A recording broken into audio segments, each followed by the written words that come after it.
Hi everybody, it's Tatiana and today I am coming with my wrap up for Space Opera September. This is going to be a video in 3 or 4 parts. We'll see if I need a fourth once I get going, but I don't want this to be super duper long of a wrap up, so it was better to break the videos up and not have a 30+ minute video in one fell swoop. So, if you are unfamiliar with what Space Opera September is/was for 2019, I will link Thomas's from SFF 180, his announcement video, in the description box below. If you missed my TBR, missed everything that has to do with this great readathon. Now, I have to say, excuse my itching eye. That's not what I have to say.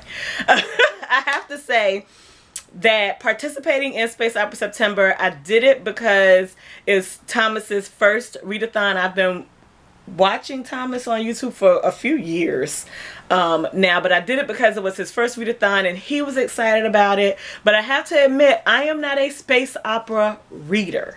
I am a watcher of space operas more than a reader of them, and for no real reason in particular other than Star Trek and Star Wars. Like, that was my introduction into the space opera genre, so I tend to take in the majority of my space opera visually. So I think I have read, if I go back over the things that I have read that have not been comic books but actual novels that I have read, I think the only space opera I've read is An Unkindness of Ghosts by Rivers Solomon, which I read last year. Nope, that's not true.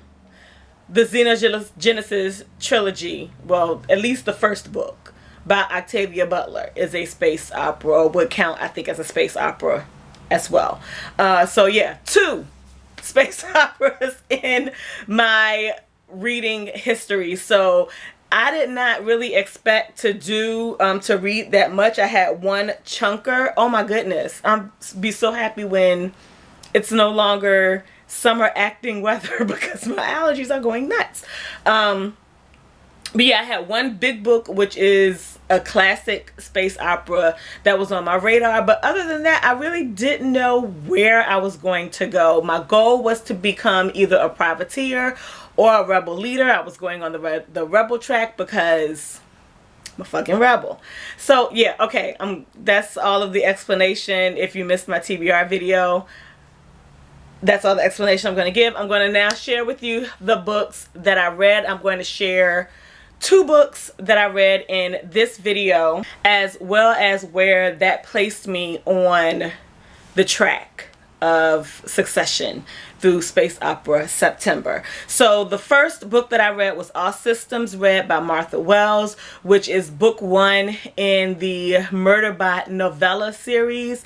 And in doing that, I completed challenge 1, which was to read a novella, and that unlocked the shuttlecraft, and at that point I was a space cadet. Now, I really was not expecting to fall in love with the whole Murderbot situation, because everybody has loved the Murderbot novellas. I have steered clear of it because I don't do a lot of AI. However, in reading All Systems Red, I found Murderbot to be like a combination of the AI that I have seen in sci-fi movies that I love. Murderbot was a combination of Data from Star Trek, RoboCop, and oh goodness, there were 3 when I talked about it on Instagram. There were 3 AIs, and I talked about it on Instagram like fresh. Did I write it down? Hold on. Biscuits. I didn't write it down. But yeah, Murderbot was a combination in my brain of the AI that I have enjoyed across genres, and even with a little bit of Flight of the Navigator, with the little teensy bit of humor that the ship had. And I'm totally spacing on the name of the ship in the movie. I just know it was voiced by Pee Wee Herman. But yeah, so I really enjoyed that aspect of what Murderbot was as a personality. I also enjoyed the mystery behind it, which I wasn't expecting to enjoy because I don't read a lot of mystery. Apparently, put a mystery in space is pretty damn interesting. So that was the first book that I read. I have book 2 or novella 2 in that series on my Kindle that I borrowed from the library because I want to know what happens next. And yeah, that's about as much as I'm going to give as far as a review without divulging actual story details, but really enjoyed it.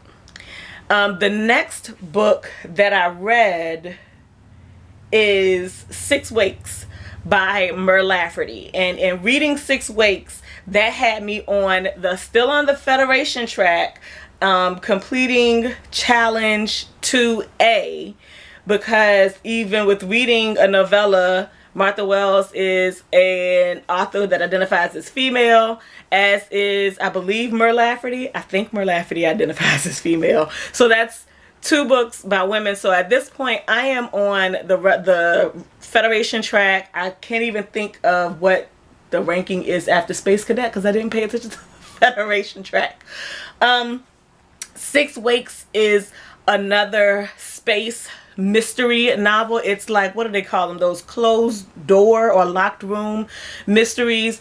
What I enjoyed about this story, and it's set in the future on a generation ship where these clones are escorting a group of cryogenically frozen humans who are going to another planet, and something happens, all of the clones are killed, and somehow all of their clones, the clones of those clones, wake up, but they don't have any memory of what led them. They don't know what killed them, how they ended up in the predicament that they're in at the start of the novel. And there's a lot that goes on in the describing and explanation of how the legislation for clones came to be, what is supposed to happen when one clone dies and the next clone of that person is woken up, the value of life and humanity as a result of the normalization of cloning. All of those things are like shared and talked about in the novel, and I really enjoyed that aspect of the story. But I have to say, as a novel, the middle was much more enjoyable than the end. It was just an okay read for me. By the time I got to the middle part and I listened to this as an audiobook, I looked at the time that was left on the audiobook and I realized I'm only halfway through. Like, this is the good part of the story. And I knew at that point that it really wasn't going to get any better.